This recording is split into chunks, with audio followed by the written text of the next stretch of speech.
All right, folks, buckle up your sandals and grab your papyrus notepads because you're tuning into the snooze-inducing, chuckle-filled chronicles of ancient Egypt. I'm your host, spinning yarns so dry they're practically mummified, yet so funny you might snort-laugh yourself into a coma. Welcome to this wild ride through history's dustiest sandbox, where we'll dig into the gloriously bizarre world of ancient Egypt with a side of giggles. First off, I'm dying to know, where are you chilling right now? Snuggled under a duvet in a neon-lit metropolis or sprawled on a couch, in a town so quiet you can hear the neighbor's cat plotting world domination. Drop a mental pin and let's get cozy as we dive into a tale that'll have you dreaming of pyramids and pharaohs. Oh, and if you're vibing with this mix of education and sedation, smash that subscribe button like it's a limestone block for the Great Pyramid. Picture this, a land where sand dunes stretch further than your Wi-Fi signal, where the Nile River slinks through the desert like a supermodel on a catwalk. The air's thick with lotus flower perfume frankincense, wafting from who knows where, and the distant clink-clank of workers chiseling stone like they're auditioning for ancient Egyptian idol. This is Egypt, baby, a civilization that partied hard for 3,000 years from 3100 BCE to 30 BCE. To put that in perspective, if Rome was a 2-hour blockbuster, Egypt was a Netflix series with 300 seasons complete with plot twists, power-hungry villains, and way too many episodes about grain taxes. The Greeks, those toga-wearing hipsters, looked at Egypt and went, "Wow, you guys are old." It all kicked off with a guy named Narmer, or Menes, depending on who's telling the story, who basically said, "Enough with the tribal bickering," and united the Nile's muddy farmers into a lean, mean wheat-growing machine. Think of him as the Steve Jobs of silt, turning a soggy startup into a global empire. Thanks to the Nile's annual flooding, nature's version of a PowerPoint presentation on fertility, Egypt became the ancient world's breadbasket. They were so rich, other civilizations were probably sliding into their DMs like, "Hey, can we borrow some barley?" Egypt grew into a superpower that stretched from the Mediterranean to Nubia so big you'd need to scroll Google Maps for days to see it all. The pharaohs ran the show with a bureaucracy so organized it'd make a modern HR department weep. They invented ox-drawn plows, sailboats, and hieroglyphics, those cute little symbols that look like your phone's emoji keyboard had a baby with a stone tablet. They even cooked up a 365-day calendar that predicted Nile floods better than your weather app predicts rain. And let's not forget their architectural flexes pyramids. So massive, they're basically the ancient equivalent of posting "just built this LOL on Instagram" plus temples and tombs that scream, "We're rich and we're never gonna die." Speaking of death, the Egyptians were obsessed with it, but in a let's make eternity fabulous kind of way. Pharaohs didn't just want to live forever. They wanted to live forever in style, with gold snacks and their favorite pets, mummified for the afterlife. Think of it as packing for a cosmic vacation, except instead of a suitcase, you build a pyramid and fill it with bling. These guys spent more on their tombs than a tech bro spends on a midlife crisis yacht. At the heart of it all were the pharaoh's divine CEOs who moonlighted as the god Horus. They weren't just kings, they were the universe's middle managers, tasked with keeping the sun rising, the Nile flooding, and chaos from yeeting the world into oblivion. Imagine being responsible for gravity while also signing off on grain quotas. No pressure. A pharaoh's job was like running a country, a church, and a Fortune 500 company, all while dodging assassination attempts from your cousins. Talk about a toxic work environment. But here's where it gets juicy and a little unhinged. Being a pharaoh wasn't all gold crowns and fan-waving servants. These folks were trapped in a glittery cage of rituals and superstitions so intense they'd make a modern germaphobe look chill. Want to marry your sister to keep the bloodline pure? Go for it, but good luck explaining that at the family reunion. Step into a room with the wrong foot. Congrats, you just cursed the harvest. Some pharaohs even had their servants and pets join them in the afterlife. Yep, human sacrifice was on the menu, like a twisted version of Bring Your Dog to Work Day. They lived in palaces fancier than a Kardashian's Airbnb. But one wrong move, and you were dodging cosmic HR violations. It's like they were starring in a reality show called Keeping Up with the Cosmos, where every episode was a high-stakes drama about whether the gods liked your latest offering or if your sibling was plotting to poison your figs. Pharaohs could order a 400-foot pyramid like it was DoorDash, but they couldn't sneeze without a priest checking the star charts. Worshipped as gods, feared as tyrants, and probably exhausted from all the divine multitasking, they were the ultimate paradox, all-powerful, yet totally paranoid. Now let's crank up the laughs and dive deeper into this soap opera of sand and scepters. As we gear up to explore the pharaohs' private lives, think royal scandals, weird hobbies, and tombs packed with more drama than a reality TV reunion. Get ready for a wild ride. We'll meet Hatshepsut, the queen who slapped on a fake beard and ruled like a boss, probably smirking under her chin strap. Then there's Akhenaten, the rebel who tried to cancel all the gods, except his favorite like a teenager, deleting their entire Spotify playlist to stan one band. And don't forget Tutankhamun the Boy King, whose tomb was so blinged out it's still giving archaeologists heart palpitations. So dim the lights fluff your pillows, and let's tiptoe through the Nile's murky waters. Tonight we're crashing a 3,000-year-old party, sipping imaginary lotus wine with kings and queens, and maybe, just maybe, figuring out why these folks were so extra. Our story picks up at dawn as the sun hits the pharaoh's palace like a divine spotlight, ready to expose all the chaos within. Let's zoom in on this ancient Egyptian sitcom where the stakes are higher than a pyramid's peak and the drama's thicker than Nile mud. First, let's talk about the pharaoh's morning routine, which was less rise and grind and more rise and perform a 3-hour ritual to ensure the universe doesn't implode.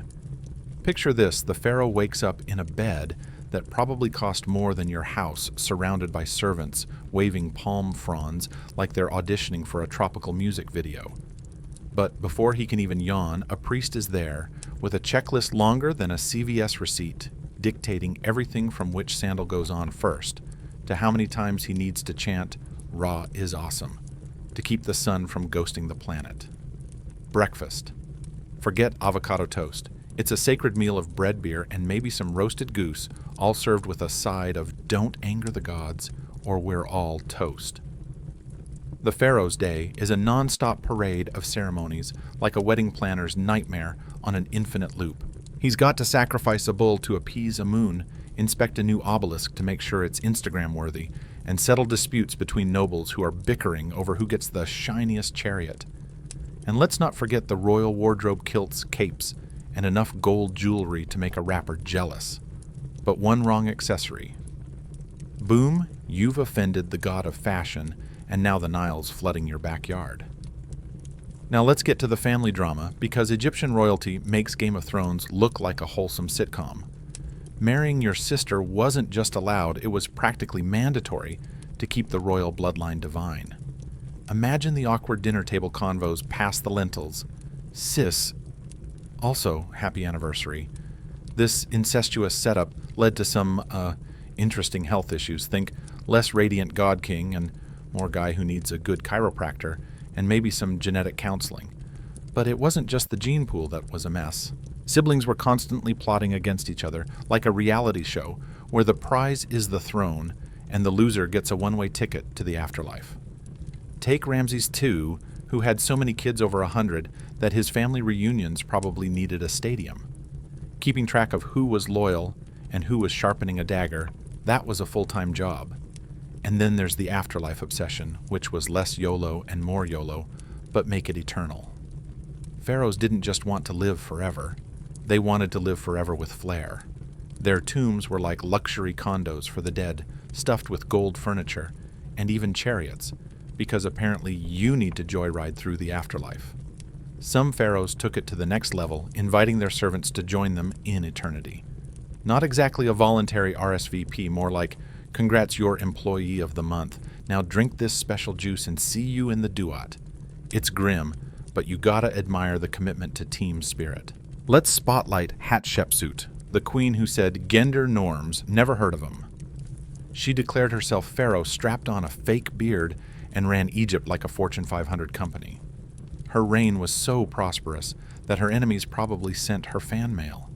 She built temples, launched trade expeditions, and left statues of herself looking like she just closed a billion-dollar deal. Meanwhile, Akhenaten was out here trying to reinvent religion, ditching Egypt's 2,000 gods for one sun god of 10. It's like if someone today decided to replace the internet with just TikTok. Spoiler, it didn't go over well, and his priests were probably whispering, "This guy's gonna tank our Yelp reviews." Then there's Tutankhamun, the kid who became pharaoh at 9, and probably spent his reign asking, "Can I go play with my pet gazelle now?" His tomb, discovered in 1922, was a jackpot of gold and goodies, but his life was more tragic teen star than divine ruler. Dead at 19, possibly from a chariot crash or a bad leg infection. Tut's story is a reminder that even gods have bad days. As we wrap this episode, imagine drifting off under a starlit Egyptian sky, the Nile's gentle ripples lulling you to sleep. The pharaohs, with their wild lives and wilder deaths, remind us that history's not just dusty facts. It's a comedy, a tragedy, and a soap opera all in one. So sweet dreams, and may your slumber be as peaceful as a mummy in a sarcophagus. Minus the curses, of course. Dawn cracks open like an egg over the gleaming limestone walls of the pharaoh's mega mansion in Thebes, fancier than a billionaire's yacht party. No iPhone alarms here, thank Ra. That'd be a time travel fail. Blind musicians strum sunrise tunes so chill they'd top Spotify's lo-fi playlist. Barefoot servants glide like ninjas, hauling breakfast trays that'd make a Michelin star chef quit in shame figs, honey-drizzled bread, roasted quail. Your brunch buffet's got nothing on this. In the courtyards, columns tower like egos, songbirds zip through Eden 2.0 gardens, and fountains gossip in bubbles. Oh, and brace yourself. Tamed baboons and lion cubs lounge in the shade. Yup, the pharaoh sips barley juice with apex predators. Forget goldfish. His petting zoo needs a "do not taunt the lions" sign and a lawyer on speed dial. It's a flex richer than a garage full of Lambos, except these cars might eat you. The pharaoh rolls out of his unicorn tier bed, flanked by servants who've been pampering him for hours. This ain't a splash water and go deal, it's a glow-up, so extra beauty vloggers would cry. They shave him smoother than a sphinx's backside to dodge lice because divine ruler means hairless glory. Then comes the kohl and malachite eyeliner, a look that's half spiritual shield, half ready for Egyptian TikTok. It blocks sun and infections, making him the OG of slay and stay healthy. They slather on oils and perfumes, myrrh, frankincense, cinnamon. So pricey they'd bankrupt a nation. It's magical bug spray for evil spirits like Chanel No. Supernatural. He's dripping in gold, an electrum with a falcon crown, screaming Horus's BFF. That thing's so heavy, he's one bad day from needing a neck brace. Divine power, more like killer traps. Now a walking jewelry store, he tackles a schedule tighter than a mummy's bandages. First, the shrine buttering up Ra Osiris and dead ancestors. Priests chant incense chokes, and he's bowing to statues like he's on extreme deity makeover. Screw up, the universe might crash faster than a bad update. It's brain surgery on reality, no espresso allowed. Done saving the cosmos, he hits his golden throne, costlier than a jet. And here's the day's to-do list: land spats, trade deals, temple budgets. It's all on him. No Senate, just one guy with a fancy chair. He's the world's only decision maker, and everyone thinks he's a god, so no pressure or anything. The day's a flex fest. He rolls through Thebes in a blinding chariot, tossing gold and grain, like Oprah yelling, "You get a loaf!" The crowd roars like he dropped a 3000 BCE mixtape. At a temple groundbreaking, he whacks a golden peg while priests lock in sacred vibes, half construction, half wizardry. Mayors cut ribbons, pharaohs rewrite physics. But he's dodging superstitions like landmines. Right foot first into rooms, or evil spirits crash the party. Left hand for eating, right for gods. His shadow can't touch a priest. Or it's game over for the kingdom. These aren't quirks, they're do or die. Spill coffee, whatever. Spill chaos on the cosmos. That's a pharaoh's bad day. As Ra's giant fireball does its nightly dip toward the western horizon, The pharaoh sneaks off to his private pad for a hot second of me time before the evening's mandatory food fest. Picture this slinky dancers twirl like they're auditioning for Egypt's Got Talent harps, and liars dropping beats smoother than a Nile breeze, while our guy lounges with a golden goblet of date wine debating cosmic philosophy with his nerdy advisors. Sounds like a vibe, right? Wrong. This is no kickback with a cold one moment. It's a work meeting disguised as downtime, like being forced to discuss quantum physics at a company happy hour every single night. Even chilling is a production for this guy. No scrolling through memes or cracking open a beer with the boys. Nope. Relaxation means sipping fancy juice, watching a dance crew, and arguing about the meaning of life with a bunch of robed intellectuals. It's like being stuck in a TED Talk with a side of choreography, and you're the keynote speaker who can't leave. Glamorous. Sure, until you realize it's a 365-day-a-year networking event with no escape. The pharaoh's bedtime routine is as extra as his morning. As he preps for Snoozeville, priests mumble magic spells to shield his sleeping bod from evil spirits, like a spiritual VPN for his soul. Then they crack open dream books, basically ancient Egyptian WebMD, to decode any sleepy time visions. Did he dream of crocodiles? Bad news might mean chaos is coming. Figs. Maybe a promotion from Ra. Sleep isn't just shut-eye. It's a mystical road trip where his Ba soul high-fives the sun god to recharge his divine batteries.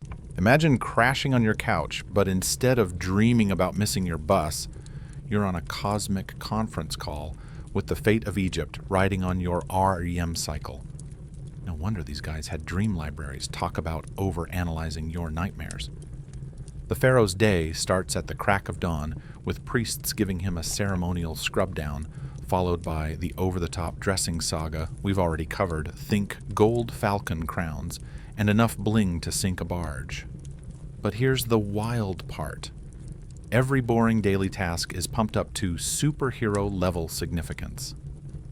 A bath.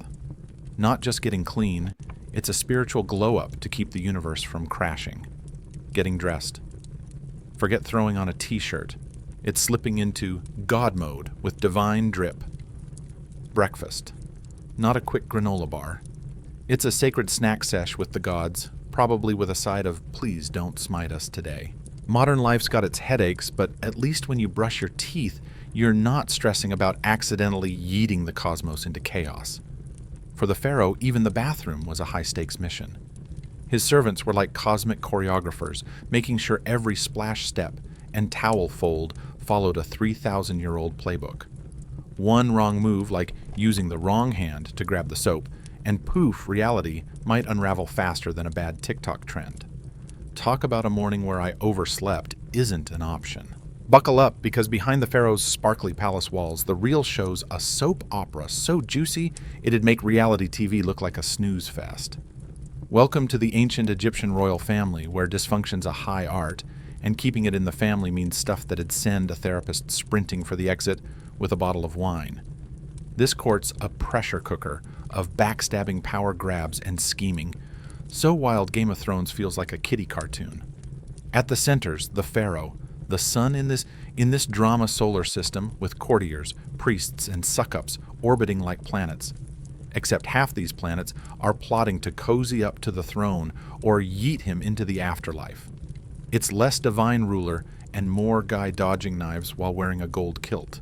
But he's not solo in this glittery cage. From marriages that'd make a DNA test, cry to family feuds that'd spice up any holiday dinner, the royal household's a gossip goldmine that'd keep tabloids in business if only they'd had Papyrus People magazine. The women around the pharaoh, total rock stars who could make or break empires based on who they vibed with or didn't. Top of the heap is the great royal wife, the queen who's supposed to be the pharaoh's VIP bae and co-boss of Egypt. Think first lady, but with way more clout and a solid chance of getting shanked by her stepkid.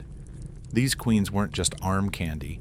Some, like Nefertiti and Hatshepsut, straight up stole the spotlight. Nefertiti, the OG supermodel married to quirky Akhenaten, might have been his co-ruler during his let's worship one sun god phase. She ghosted the records near the end, but some whispers say she pulled a ninja move and ruled as the mystery Pharaoh Smenkhkare. Jury's still out, but the fact we're even debating it proves these ladies could run the show. Hatshepsut, absolute legend. Daughter, wife, and mom to kings, she saw her chance when her stepson Thutmose III, a literal toddler, got the throne. She started as Regent Think interim CEO, but then said, screw it, ditched the feminine titles and crowned herself full-on pharaoh. For 20 years, she ran Egypt like a boss, building monuments so epic they'd make other kings jealous. Egypt was swimming in cash and swagger under her. Only after she kicked the bucket did Thutmose III step up, and even then he waited a bit before chiseling her name off statues, like ghosting someone on social media, but with hammers and pettiness. Being queen, though, no cakewalk. The pharaoh's palace was a polygamous Tinder nightmare, with wives and sidekicks galore. The great royal wife had to hustle to stay on top, like competing in a reality show where your rivals share your Wi-Fi, and losing means a one-way trip to the Nile's crocodiles. Take Ramesses II. II's Queen's Nefertari, and Iset Nofret, who went at it like corporate sharks. Court gossip. Yes, they had tea-spillers loved dishing on their showdowns, from throwing lavish parties to scribbling shady graffiti to win the pharaoh's heart. It was the real housewives of Thebes, but with higher stakes and worse hair days. Iset Nofret won when her son Meremptah snagged the throne, but only after decades of scheming that'd make a politician blush. The queen's main game, securing the crown for their kids. It was a cutthroat mama bear battle as natural as the Nile flooding, but way deadlier. Forget soccer moms. These were make my son king or else moms, and the palace was their Thunderdome. Now, let's talk royal incest, because yikes.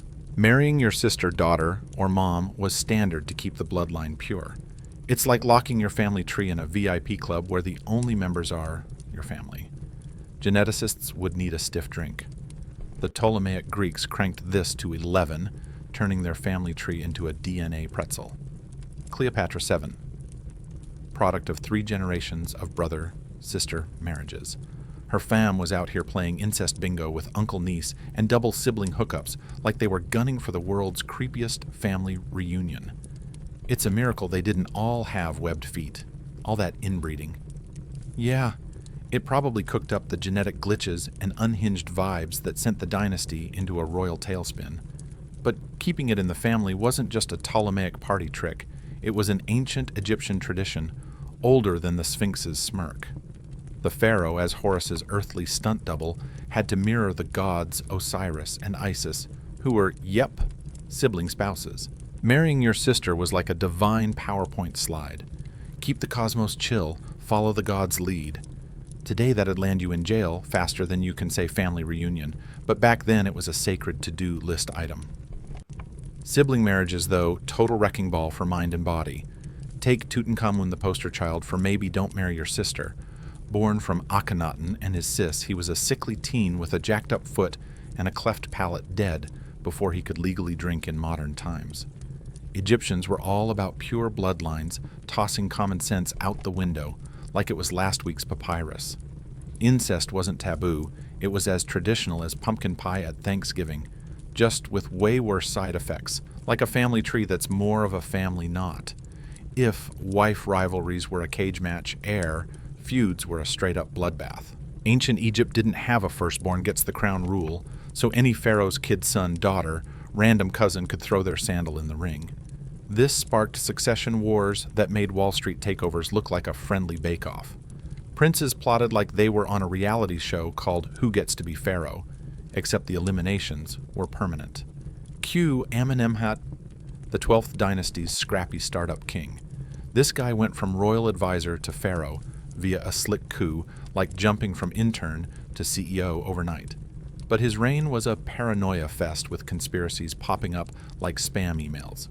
His own harem, his wives tried to shank him, sneaking into his bedroom with daggers like they were auditioning for a gritty crime flick. Amenemhat, caught in his ancient underoos, was saved by his guards in a brawl that redefined bad morning. So spooked, he crowned his son Senusret co-pharaoh, while still kicking inventing Egypt's first let's not get murdered succession plan. His advice to Senusret Trust, nobody, not drama queen vibes, just real talk when your breakfast could be laced with eternal nap juice. It's like living in a mob movie, but with more hieroglyphs. Then there's Ramesses III, the New Kingdom's last big kahuna, whose palace was the Bachelor gone full horror show. An old guy with a harem bigger than a festival lineup. His court was a snake pit of wives pushing their sons like stage moms from hell. One wife, Ta, went peak villain, plotting to ice Ramesses and crown her son Pentaware in a coup that'd make a political operative either high-five her or run screaming. The plan got sniffed out at the last second, but not before a palace showdown turned the place into a Law and Order episode. Ramesses' throat was slit, probably by a harem mole who played harmless until the knife dropped. He clung on just long enough to name his heir and bust the plotters. The finale. Straight-up grim ringleaders had to off themselves, and Pentaware got a brutal execution with no afterlife VIP pass. It's like a reality show where the prize is a sarcophagus and everyone's a loser. The Pharaoh's court was a stab-happy Hunger Games where loyalty was as rare as a desert snowstorm. Family dinners needed a poison tester on speed dial, and brotherly love meant double-checking your wine for arsenic. The Pharaoh juggled factions like a circus clown on a unicycle, knowing his own kids might be sketching his tombstone. It was blindfolded chess with pieces that might shank you, and checkmate meant a one-way trip to the underworld. Court life was like enrolling in Surviving Your Crazy Family 101. With classes in Dodge the Dagger, Sniff Out Poison, and Grin, while your cousin plots your doom. Emotional smarts meant knowing which sibling's most likely to slip you a cursed smoothie. Family therapy. You'd need a Navy SEAL team and a therapist with nerves of steel. The double crown was heavy, but the paranoia of knowing your loving family might be planning your eternal dirt nap while you're still picking your kilt. That's next-level stress. All that royal family drama, scheming incest, and poisoned figs was just the pregame for a job so bonkers it'd make a CEO's corner office feel like a nap. Pharaohs weren't just kings dodging family feuds. They were living gods, cosmic cubicle warriors, straddling Earth and the heavens like divine multitaskers. Imagine running Egypt, leading church, and keeping the universe's servers online while your cousin plots your funeral. These guys weren't mere monarchs. They were Horus, the falcon-headed sky god, and Ra's golden child. Talk about a LinkedIn profile that screams, I do it all. Waking up knowing you've got to manage a kingdom and stop reality from buffering. It's like being President Pope and the IT guy who ensures the stars don't crash. No amount of coffee's fixing that. As Horus's human stunt double Pharaohs were gods playing mortals playing kings, a role so intense it'd make a Hollywood method actor yeet their script. Modern leaders can have a bad day and blame a cold. Pharaohs had to be divine perfection, 24/7 for decades. One slip and the Nile might take a sick day. Divine kingship wasn't just a crowd-pleasing flex, though it slayed for that. It was Egypt's cosmic duct tape holding their worldview together. Pharaoh kept the sun rising, Nile flooding stars, spinning no biggie, right?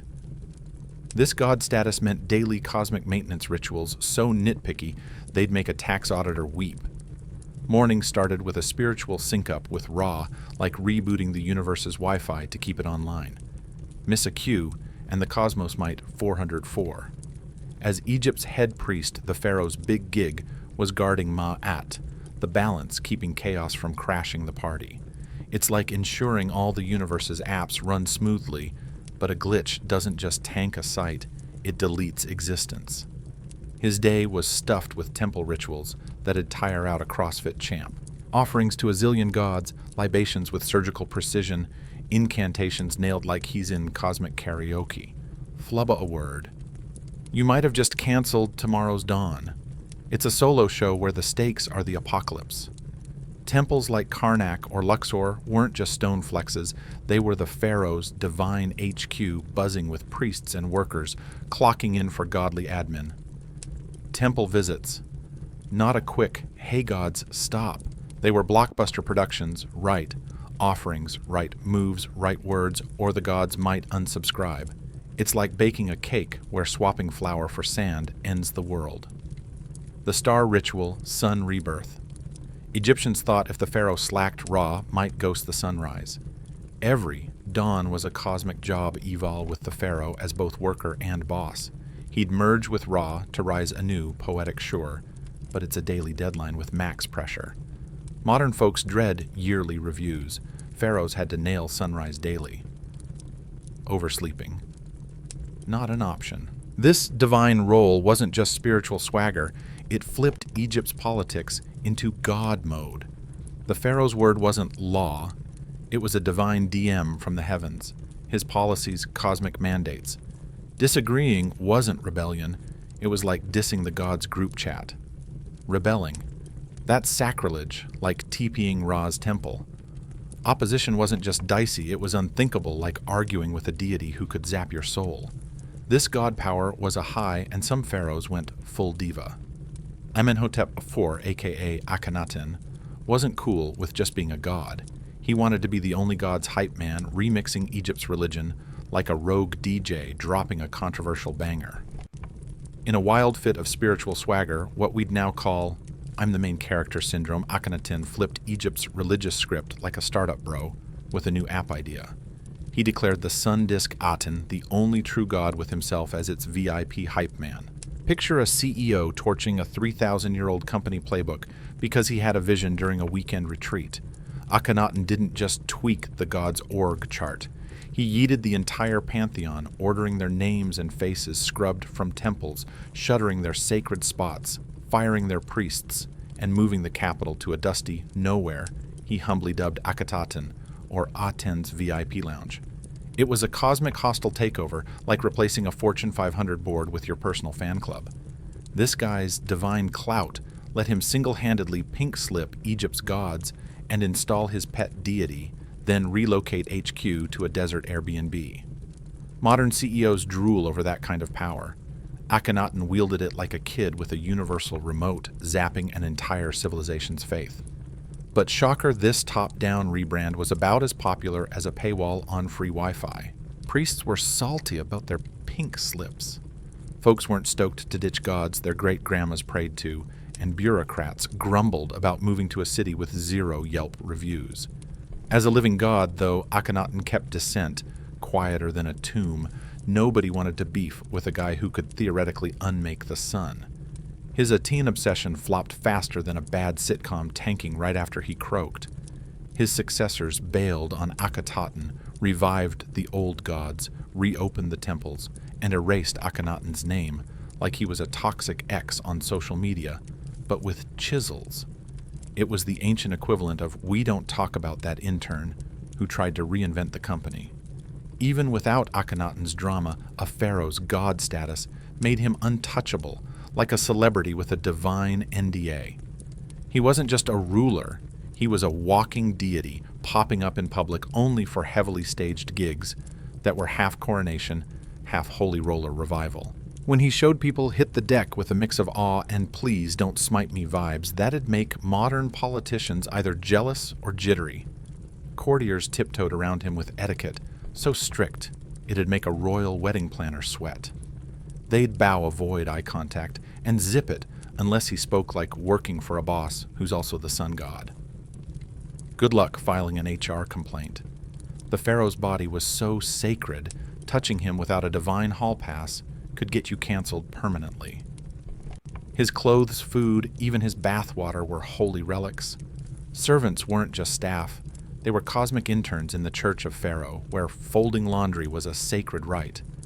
This bubble of worship made honest feedback rarer than a Nile snowstorm. Imagine making decisions when everyone's too scared to say, boss, that's a bad call, lest they tank the cosmos. It was the ultimate echo chamber where dissent was blasphemy and the echo was divine. His personal drama, cosmic crises. If he caught a cold, it wasn't just a sniffle, it was a sign the gods were side-eyeing Egypt. Bad call on grain taxes. Not just a policy flop, it meant the cosmic balance was wobbling. Admitting a mistake wasn't just awkward, It was a theological oopsie that could summon locusts. The pressure to be flawless was wilder than a modern influencer dodging a scandal. The pharaoh was Egypt's cosmic keystone, like a load-bearing wall in a pyramid. Nail his divine duties, and Mayat kept the world spinning. Fumble, and you're risking famine invasion or a cosmic game over. A weak pharaoh could tank the harvest. A tyrant might tick off the gods and doom everyone. No wonder Egyptians poured buckets of gold into hyping their guy. Those giant statues, sky-high obelisks, and blinged-out tombs weren't just flexes. They were divine insurance policies, bets that a hyped-up pharaoh would keep the universe's lights on. As torchlight flickers, like a bad horror movie, we plunge into the creepiest corner of pharaonic life, their all-in obsession with death and the VIP afterlife package. The air's thick with natron salt and myrrh, a funky mix of preserved, forever, and fancy funeral home. If you've ever fantasized about micromanaging your own send-off, buckle up. The pharaohs are about to school you in eternal exit planning. For ancient Egyptians, death wasn't a yawn, I'll deal with it later vibe, like dodging a tax bill. Nope, it was the main event, the Coachella of existence, with life just a warm-up act. Earth was a rehearsal for the afterlife's sold-out show, and if that sounds grim, you haven't met folks who spent decades perfecting their corpses' glow-up. Pharaohs turned afterlife prep into an art form that'd make a wedding planner look like they're winging it. From day one on the throne, they were funeral-obsessed, plotting their eternal nap with the focus of a TikTok influencer curating their grid. It wasn't just retirement planning, it was eternity planning with logistics that'd make Amazon's supply chain weep. They funneled obscene resources into tombs and mortuary temples. Think luxury condos for the dearly departed. These weren't basic graves. They were afterlife-gated communities with divine HOA rules about mummification. The Great Pyramids at Giza. Not just tombs, but cosmic rocket launchers built to yeet the pharaoh's soul to the stars. Their sleek slopes mimicked creation's first hill, and their pinpoint alignment with the cosmos screamed, "I'm eternal, baby." It was like crafting a spaceship, but for cruising the afterlife, not Mars. The tomb's design was cool, but the real gag fest was prepping the pharaoh's body for its forever vacay. Egyptians believed a preserved corpse was as crucial as a killer playlist for eternity, leading to mummification. So slick it'd impress a mortician and spook your grandma. This 70-day gore fest made modern embalming look like a quick mani-pedi. Step 1, slice the left side and yank out the organs, because nothing says immortal like a DIY gut job. The brain pulled through the nose with metal hooks talk about a nose job from hell, definitely not on the HMO plan. Those organs weren't trashed. They got VIP storage in canopic jars, each guarded by a god to keep the pharaoh's insides afterlife ready. Apparently, even gods need a working liver. Sparking wild questions about heavenly porta-potties will politely sidestep. The body was then salted with natron for 40 days, turning the pharaoh into premium human jerky. Next, they wrapped it in miles of linen, glued with resin like ancient gorilla glue. This bandage bonanza took weeks, using enough fabric to outfit a fleet of togas. Between the wraps, they tucked amulets and bling-crafting a spiritual hazmat suit decked in gold. A gold and gem face mask, think divine Snapchat filter, gave the pharaoh an eternal glam shot that'd make a cosmetic surgeon jealous. It was post-mortem contouring at its finest, but the mummy wasn't done yet. It starred in a funeral parade so extra it was half Super Bowl halftime, half holy ritual, half logistical dumpster fire. Priests chanted anti-ghost spells while hauling the sarcophagus because even dead pharaohs needed a spiritual secret service. The tomb was stuffed with grave goods to rival a Black Friday haul, furniture, clothes, jewelry, weapons, tools, games, instruments, makeup, snacks, booze. It was like packing for a trillion-year trip with no cosmic 7-Eleven. Some pharaohs went hard. Khufu, Mr. Great Pyramid, turned his tomb into a national mega-project, hiring thousands and burning cash that could have fed Memphis. His pyramid used 3 million limestone blocks each, heavier than a pickup truck, cut with precision that'd stump a modern CNC machine. It was like erecting the Empire State Building for one dead guy and his eternal swag. The construction, a logistical fever dream. Workers quarried megastones, dragged them miles, and stacked them with copper tools, wooden ramps, and probably a lot of ancient Egyptian cussing. It took decades with temporary cities built just to house the sweat-soaked crew. Talk about a project where behind schedule meant eternities delayed. Brace yourself for the creepiest VIP perk of pharaonic life, their wild insistence on not ghosting the afterlife solo. Enter the spine-chilling practice of human sacrifice, or as they sugar-coated it, retainer burial. Yep, some pharaohs were so extra they couldn't handle eternity without their entourage. Think ultimate clingy boss vibes, but with a body count. This wasn't just packing a few buddies for the afterlife road trip. Servants, courtiers, and even family got the honor of being offed and buried with the pharaoh to keep serving him forever. It was the worst employee retention plan ever. No 401k, just eternal KP duty. The First Dynasty's Pharaoh Jer at Abydos takes the cake for grim. His tomb had over 300 people sacrificed, laid out in tidy rows like a morbid Excel sheet. This wasn't a funeral, it was a mass layoff disguised as a ceremony, with the chosen probably wishing they'd called in sick. These poor souls, palace staff, and royal insiders were picked to serve their boss in death, like they did in life. Signs of strangulation or skull bashing hint they didn't exactly RSVP yes to this gig. Some even got personalized coffins with their names a gut punch reminder. These were real folks, not just extras in Pharaoh's eternal sitcom. Why the slaughter for the pharaoh? It was just flexing divine clout. His power didn't stop at the grave. Priests spun it as an honor, like getting Employee of the Century, but instead of a plaque, you got a noose. Sacred duty, more like sacred pink slip. Humans weren't the only ones clocking in for eternity. Pharaohs dragged their pets along because apparently the afterlife needed fur babies. Mummified cats, dogs, monkeys, gazelles, and lions were found in tombs, wrapped like mini pharaohs. These weren't random strays, they were hand-picked BFFs for afterlife cuddles or protection. Some pharaohs brought whole zoos horses for cosmic Uber hunting dogs, for eternal fetch cats for vibes, and fancy birds for celestial Spotify ambiance. It's like packing your squad for a trillion-year vacay furry edition.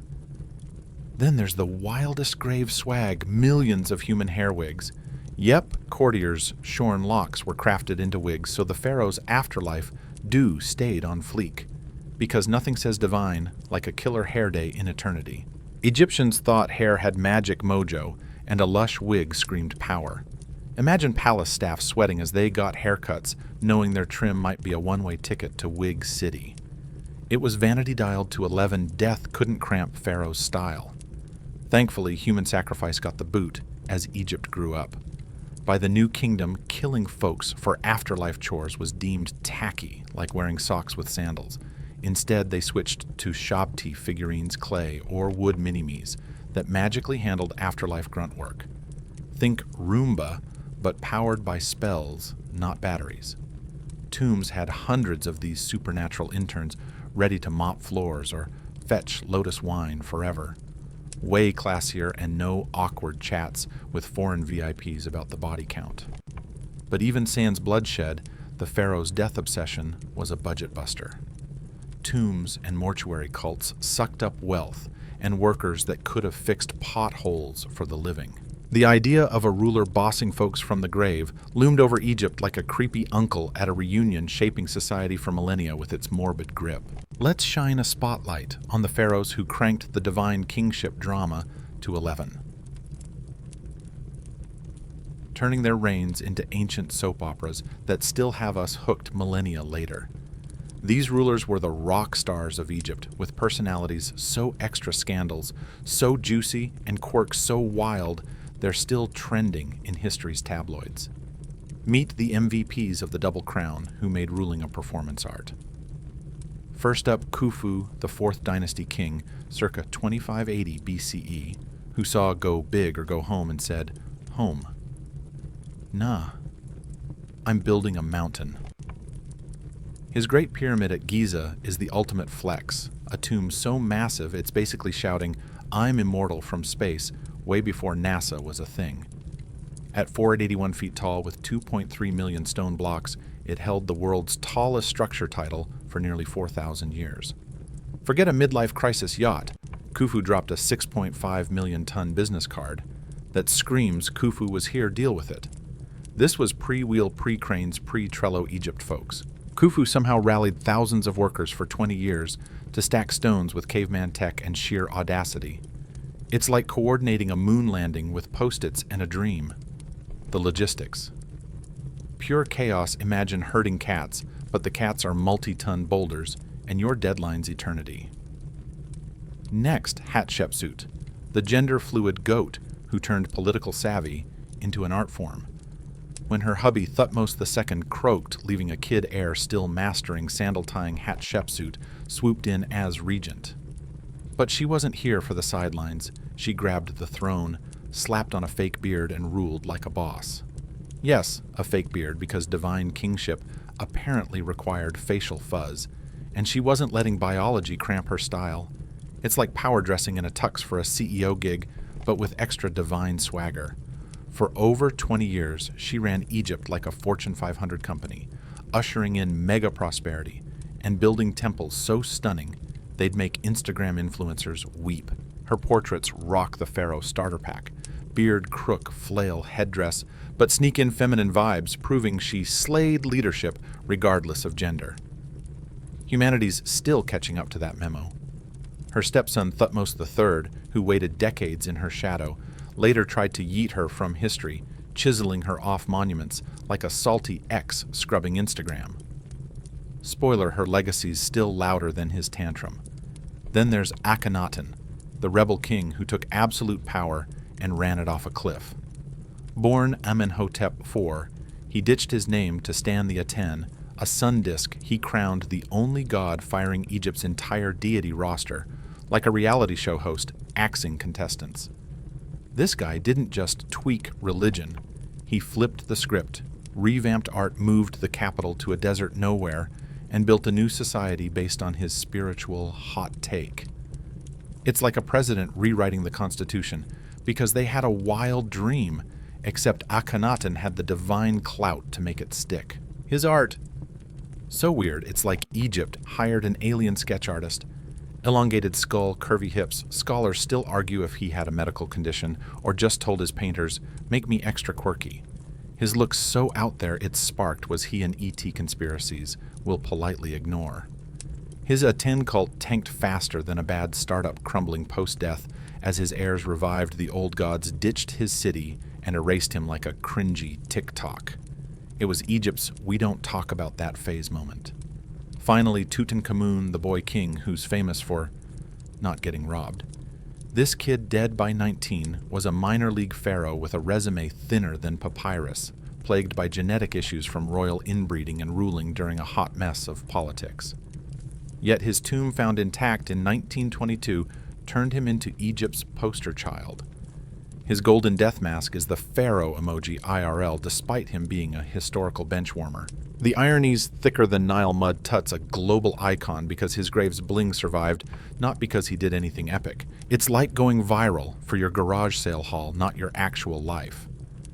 Howard Carter's 1922 jackpot Tutankhamun's tomb was like stumbling into an ancient Egyptian episode of Storage Wars, except the unit was stuffed with 5,000 plus treasures for a divine teen king. This modest burial was so jammed it took Carter's crew a decade to log it all, like sorting a hoarder's attic, but with gold and cosmic vibes. Tut's fame. Pure luck, his tomb dodged looters, turning a minor pharaoh into history's golden boy. But if Tut was the accidental A-lister, Ramesses II, aka Ramesses the Great, was the self-made superstar who'd make modern influencers look like amateurs. This guy ruled for 66 years and spent every second branding himself into eternity. He was Egypt's ultimate hype man, slapping his name on everything new, monuments, old ones he borrowed from past pharaohs, even random rocks probably. It was a 66-year PR blitz like Kanye West running a kingdom. Ramesses popped out over 100 kids, partly to keep his divine squad tight, partly to ensure his fan club outlived him. He built more temple statues and inscriptions than anyone, with Abu Simbel's 4 60-foot selfies screaming subtlety. Never heard of her. He lived so long he outlasted his enemies, and most of his kids becoming a walking legend who probably forgot what life was like. Pre-Pharaoh. Imagine your grandpa being the family's Google, except he's also running a civilization. Then there's Cleopatra VII, Egypt's last pharaoh and history's most misjudged queen. Pop culture paints her as a sultry seductress who batted her lashes at Julius Caesar and Mark Antony. But nah, she was a brainy powerhouse fluent in 9 languages, outsmarting her Roman bros with diplomatic finesse. Born from the Ptolemaic dynasty's incestuous family wreath. Yep, more sibling spouse chaos, she dodged genetic duds to become a political wizard, keeping Egypt free through sheer grit and strategic handshakes, or okay strategic smooching. Cleopatra's tragedy. She was playing poker with a rigged deck. Egypt's glory days were fading, and Rome was the new Mediterranean boss. Her alliances with Caesar and Antony weren't femme fatale antics. They were desperate moves to save her kingdom, with the only card she had. When Octavian crushed her and Antony at Actium, it wasn't just game over for them, it was curtains for pharaonic Egypt. Her suicide snakebite, or poison history's fuzzy, ended a 300-year dynasty and a 3,000-year tradition. Talk about a mic drop exit. These larger-than-life pharaohs, Khufu's pyramid flex, Hatshepsut's bearded boss Mod, moves, Akhenaten's cosmic tantrum, Tut's lucky tomb. Ramesses' branding bonanza and Cleopatra's tragic smarts are just a taste of Egypt's wild royal roster.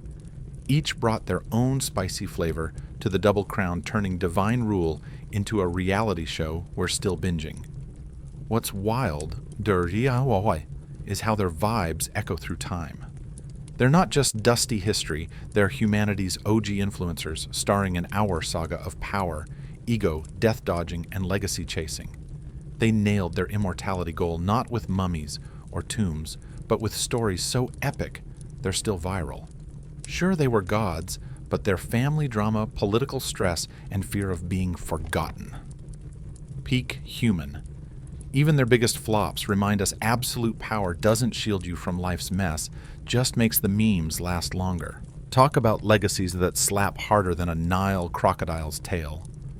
Millennia after the last pharaoh got cozy in their blinged-out sarcophagus, we're still rummaging through their stuff like it's the world's fanciest flea market. But instead of dusty lamps or chipped mugs, we're unearthing gold death masks, mummified kitties, and family trees so tangled they'd make a modern artist go, "That's my next NFT." Modern archaeology's turned these ancient VIPs from Indiana Jones fanfic into a reality show wilder than any novelist's fever dream. With tech that'd make a pharaoh's court magician faint, we're snooping into their private lives like cosmic paparazzi. CT scans and DNA tests spill tea so messy you need a spreadsheet to keep up. Poor Tutankhamun. His parents were siblings. Yep, that close, explaining his laundry list of ailments, cleft palate clubfoot, and an overbite that probably made chewing falafel a nightmare. He's the poster boy for maybe don't marry your sister wrapped in golden vibes. DNA from royal mummies paints a family portrait that makes celebrity hookups look tame. Pharaohs wed their daughters, brother-sister pairs were basically a job perk, and keeping it in the family was so extra it'd send a geneticist to therapy. X-rays dish dirt on how these gods on Earth checked out, and it wasn't always died peacefully at 90. Some mummies rock arrow wounds, cracked skulls, or in one gnarly case, a throat slit so hard it nearly took the head off. Divine protection. More like divine target practice. Chemical analysis of mummy wraps shows embalmers were low-key organic chemistry wizards mixing resins and oils into preservation cocktails pricier than a penthouse lease. These deluxe body bags took longer to craft than a PhD and kept corpses fresh for eons. Isotope tests on teeth and bones, they're like ancient Yelp reviews spilling where pharaohs grew up, what they munched, and even the weather back then. Some had a sweet tooth, others creaky joints, and royal dental care was as useful as a reed toothbrush against a Nile-sized Snickers habit. Mummy studies also flex ancient Egyptian medicine's glow-up. Pharaohs had brain surgery, fancy bone setting, even prosthetics, think divine bionic limbs. These god kings weren't above a doctor's visit, proving even immortals needed a checkup. Modern digs with ground-penetrating radar and 3D mapping revealed tomb complexes so slick they'd make an engineer cry. Hidden rooms, secret tunnels, and drainage systems. These weren't graves. They were eternal suburbs with better plumbing than some modern cities. Tomb building was an economic boom, spawning worker towns and jobs galore like an ancient New Deal, but with more limestone. Pyramid projects weren't just ego trips. They were GDP juicers, making today's infrastructure budgets look like pocket change. But archaeology's also dug up the ugly side mass graves near tombs hold servants sacrificed for afterlife grunt work. Chemical clues show they were strangled, poisoned, or yikes, buried alive. Talk about a team player clause from hell. Yet, amid the grim, we've found heart-tugging proof of humanity. Love letters between royal spouses, kids' toys in tombs, and mummified pets show these god kings loved, cried, and snuggled like us. Tut's 1922 tomb find sparked Tutmania, a global frenzy that still got legs. Howard Carter's I See Wonderful Things went viral before viral was a thing, turning Egypt into pop culture's darling. It kicked off the Egyptian revival with everyone craving sphinx-shaped ottomans and hieroglyphic throw pillows because nothing says chic like a living room that's half crypt. Hollywood's had a field day, serving everything from Boris Karloff's Mummy Shuffle to epics with budgets bigger than ancient Egypt's GDP. Some films nail the history. Others are as accurate as a sci-fi flick about alien cops. The Pharaoh's legacy is a double-edged onk. Their monuments scream human grit, building wonders that defy time, but their tales warn of power's dark side. When you think you're a god, things get messy. Modern leaders still catch pharaonic fever chasing legacy with vanity projects, or acting like rules are for peasants.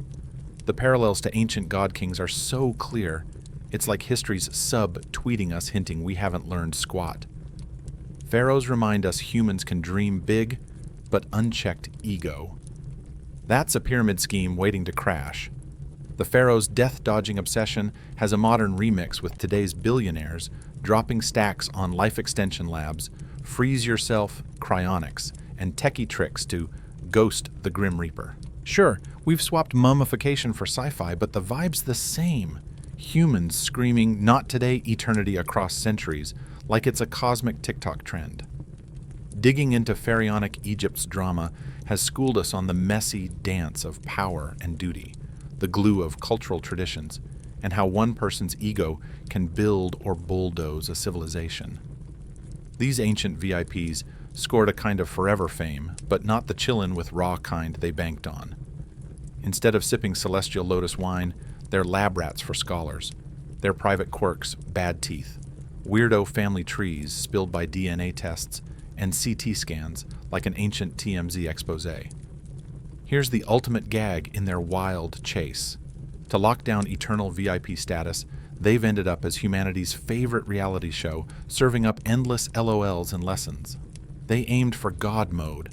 Instead, they're case studies in why absolute power's a hot mess. Imagine plotting cosmic domination only to have your overbite mocked by 21st century nerds. They didn't snag divine immortality, but they nailed something cooler, permanent real estate in our collective brain space. Their pyramids and scandals remind us of humanity's peak flexes, think Giza's glow up, and our shadiest impulses, like sacrificing servants for afterlife Wi-Fi. Their tales keep us hooked because they're the OG struggle with death power and the thirst to leave a mark like ancient influencers desperate for a viral post. So maybe they did cheat death, just not as gods.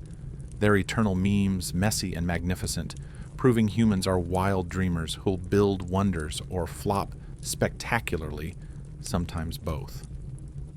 Their legacy. a masterclass in being gloriously, chaotically human. Let's pivot to the unsung MVPs of Egypt's royal soap opera. The badass women who worked their magic from the throne room's shadows, pulling strings like political puppeteers while officially holding less clout than the palace's pampered cats. These queens weren't just wives and daughters scribbled in history's margins.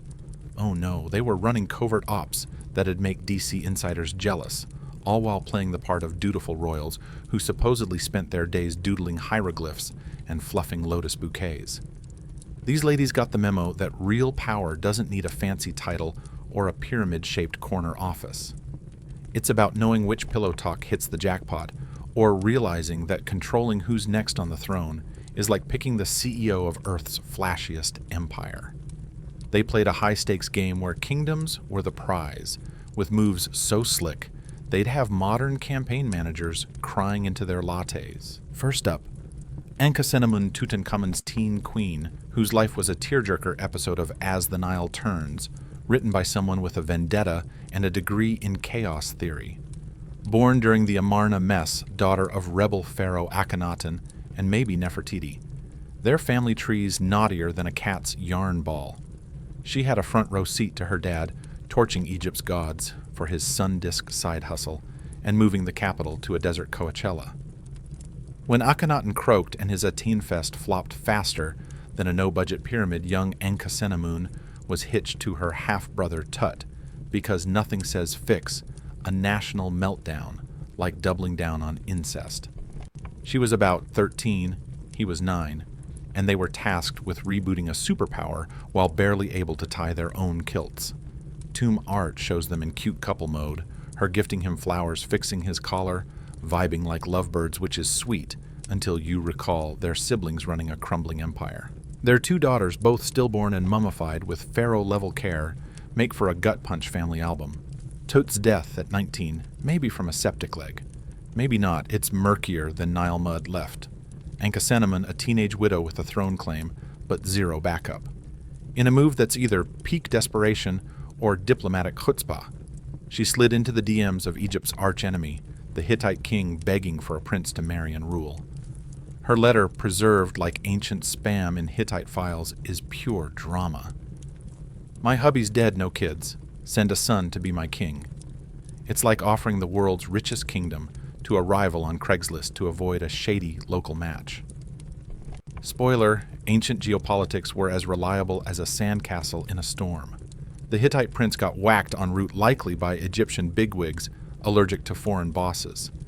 Ankhesenamun Poof, gone from history, probably strong-armed into marrying old man advisor A, who conveniently snagged the crown. Her tale's the ultimate royal women's L. All the theoretical clout, none of the real-world horsepower, like owning a Ferrari, but not knowing how to drive. Next, T.A. Akhenaten's mom, and the 18th dynasty's political ninja, who played power chess with the patience of someone betting on a decades-long Netflix series. Unlike queens riding their sons' coattails, Tia built her empire during her marriage to Amenhotep III, turning beloved wife into a brand that'd make campaign strategists drool.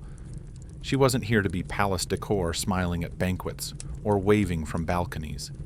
She co-starred in ceremonies, greeted foreign VIPs like a co-CEO, and had her name in pharaoh-only cartouches. Foreign kings name-dropped her in letters, knowing Egypt's deals needed TA's glittery stamp, like she was the Secretary of State, but with better bling and divine swagger. Post-Amenhotep TA kept flexing during Akhenaten's Aten tantrum, possibly whispering, "Chill, son," to tame his god-firing spree. Some say she co-ruled, making her a stealth queen king who outplayed her male peers without needing a fake beard. That's finesse on steroids. Then there's Nefertari Ramesses Thiku's great royal wife, who wasn't just the +1 to Egypt's hype king, she was his co-star strutting equal in statues and inscriptions while outshining his harem's B-list. She was the public-facing queen, like a rock star politician, next to TA's backstage genius, proving royal women could slay in the spotlight, or shadows. Ramesses II, the guy who never met a subtle moment he didn't bulldoze, shouted his love for Nefertari louder than a war trumpet. He built her a tomb in the Valley of the Queens, so swanky it could outshine most pharaohs' cribs dripping with art. That screams Nefertari's the star, not just Ramesses' arm candy. The walls are a comic strip of her afterlife VIP pass, showing her as a queen boss, not a sidekick to her hubby's eternal ego trip. At Abu Simbel, he dedicated a whole temple to Nefertari, and Hathor complete with giant statues of her strutting equal to his own. The inscription, "For whose sake the very sun does shine." Either he was head over sandals in love, or it's the ancient equivalent of a giant Nefertari tattoo. Cute, but risky if date night ever went south. Nefertari's letters to foreign queens show she was no ceremonial wallflower. She swapped fancy gifts and kept diplomatic tea flowing, propping up Egypt's foreign policy like a pro. Royal marriages, just treaties with killer perks, and she knew keeping other queens happy kept their kingdoms in check. Now, let's dive into the shady side of queenly power with the harem conspiracy that took down Ramesses III. A political thriller so juicy it'd make House of Cards look like a kid's cartoon. This wasn't petty palace gossip or a spat over who got the best chariot parking spot. Nope, it was a full-on assassination plot with more twists than a Nile croc's tail. The ringleader. A secondary wife named Ta, not the earlier queen mom Ta, but a new player with big ambitions. She decided her son Pentawere deserved the throne over Ramesses IV, the official heir. This wasn't just a mom hyping her kid's resume.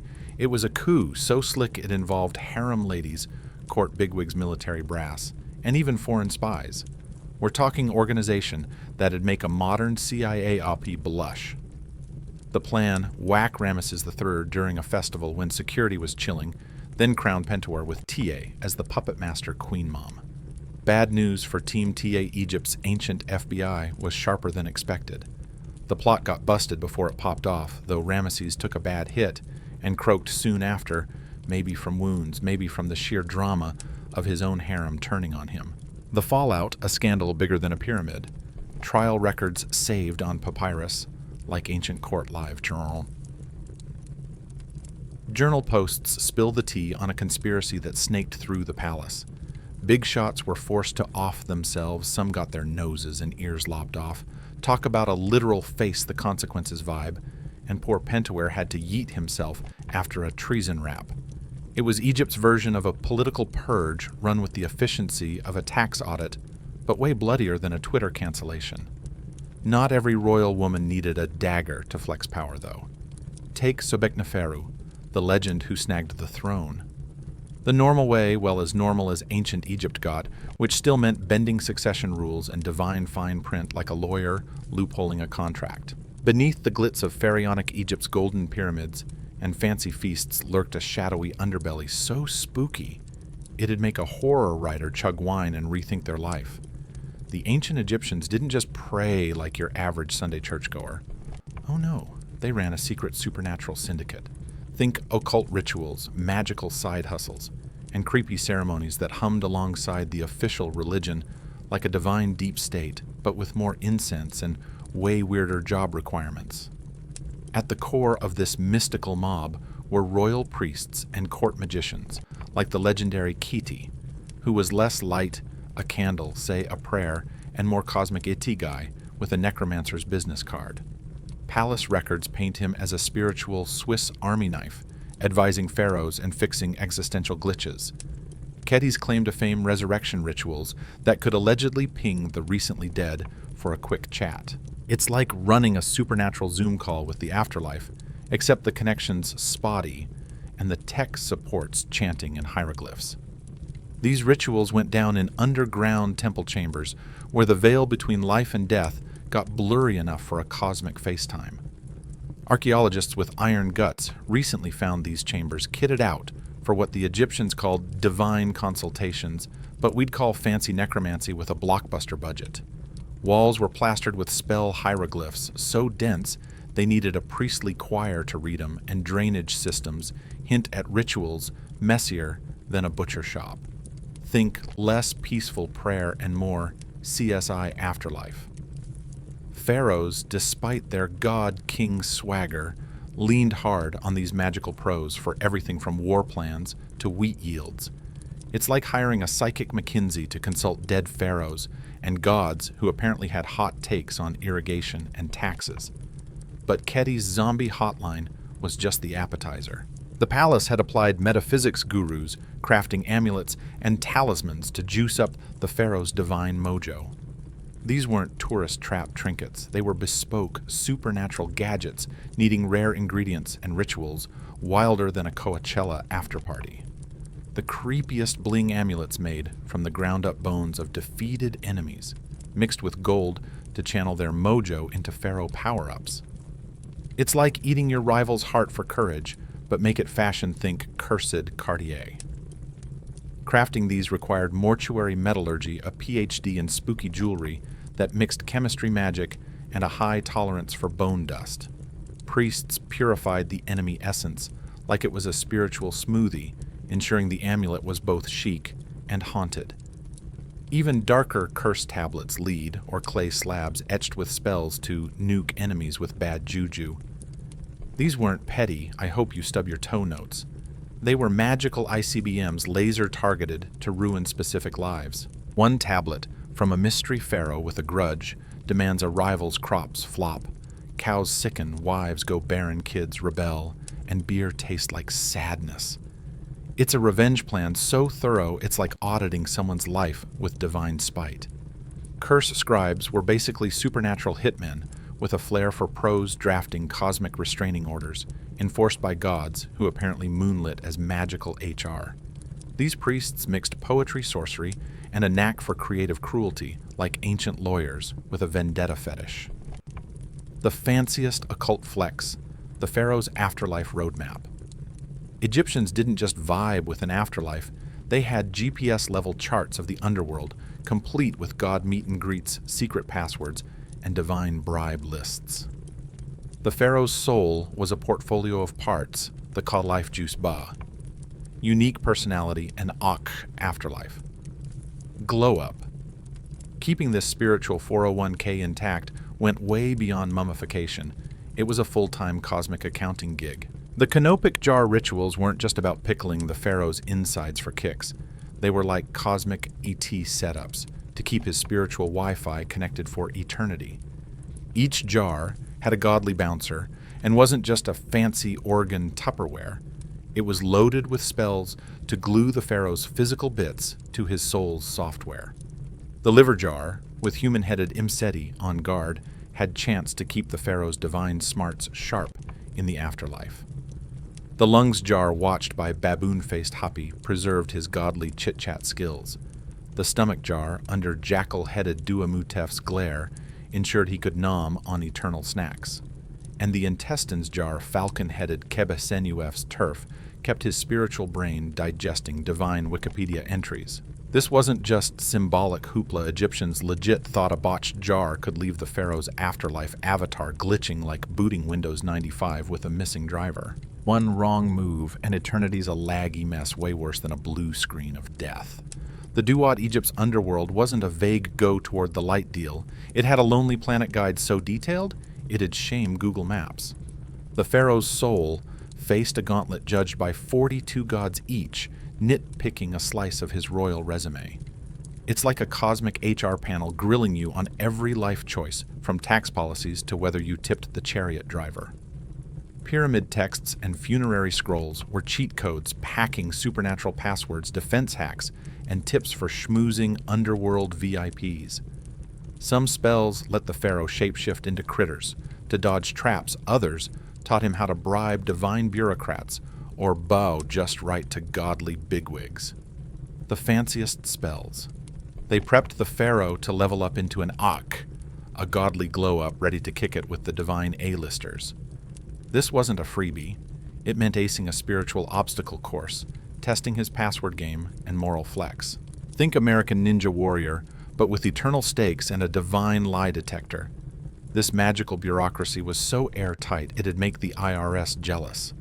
Every glitch navigation snafu's divine snubs was prepped for like a supernatural APA plan covering cosmic road trips to godly networking events.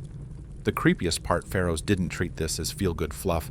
They believed it worked like it was their F-35 budget or GDP forecast. Magic was statecraft, with necromancers on speed dial for war plans and godly PowerPoints for royal clout. They banked on this occult 401k to cash out in divine perks and eternal VIP status, no refunds. For all their spell-casting swagger, cosmic insurance plans, and divine LinkedIn connections, the pharaohs got a rude memo. Death doesn't care about your VIP status no matter how many gods you claim to text or how much gold you've stashed for celestial bribes. The final act of pharaonic Egypt plays like a cosmic sitcom with a savage twist where 3 millennia of god-king flexing tomb building and mummy wrapping couldn't outsmart the new kids on the block who didn't buy the "I'm divine, fear me" pitch. Take poor Caesarion Cleopatra VII and maybe Julius Caesar's kid, who was stuck in the worst teen drama ever, possibly Egypt's last legit pharaoh, while being hunted by Octavian Rome's no-nonsense Terminator. This kid was caught between ancient god-king vibes and Rome's cut-the-fluff politics like a royal influencer trying to TikTok his way out of a corporate takeover. His end wasn't a magical fumble or a cursed tablet misfire. Rome just yeeted him with cold hard efficiency, no resurrection rituals required. Even sadder was Ptolemy XV, the final puppet pharaoh who ruled Egypt like a mall. Santa hands out candy canes, zero real clout. He rocked the pharaoh bling, did the rituals, and probably wondered how his ancestors conned folks into thinking they controlled the Nile's Wi-Fi. He was a ceremonial mascot, while Roman suits ran the show like a figurehead CEO, whose big decision is picking the office coffee brand. Egypt's shift from a god-king HQ to Roman province was like a mom-and-pop empire, getting bought out by a Fortune 500. The pharaoh's mystical playbook, 3 millennia of divine hype, was swapped overnight for Rome's get-it-done vibe, military muscle trade spreadsheets, and admin hustle. It's like a startup with crystal healing meetings being acquired by a firm that runs on Excel and KPIs. General Agrippa Rome's takeover, bro probably eyed the pharaoh system like a tech CEO squinting at a typewriter, cute for the museum, useless for running a province. Romans kept the fancy rituals for the locals, but installed a parallel system that actually worked like keeping the company logo, but gutting the C-suite. Cornelius Gallus, Egypt's first Roman governor, must have felt like he inherited a circus where the old bosses thought they could summon rain with a dance-off. He was just a solid bureaucrat with a knack for taxes and aqueducts, not a guy claiming to chat with Ra. Romans built slicker roads, tighter trade routes, and beefier forts without needing to consult a magical 8-ball outshining some pharaohs, decades of divine dithering in a hot minute.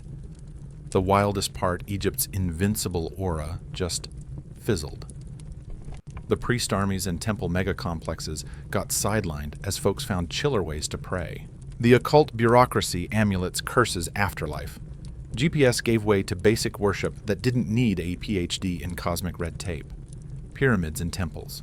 Still there, but they went from divine power plants to tourist traps like a corporate HQ turned Airbnb for history nerds.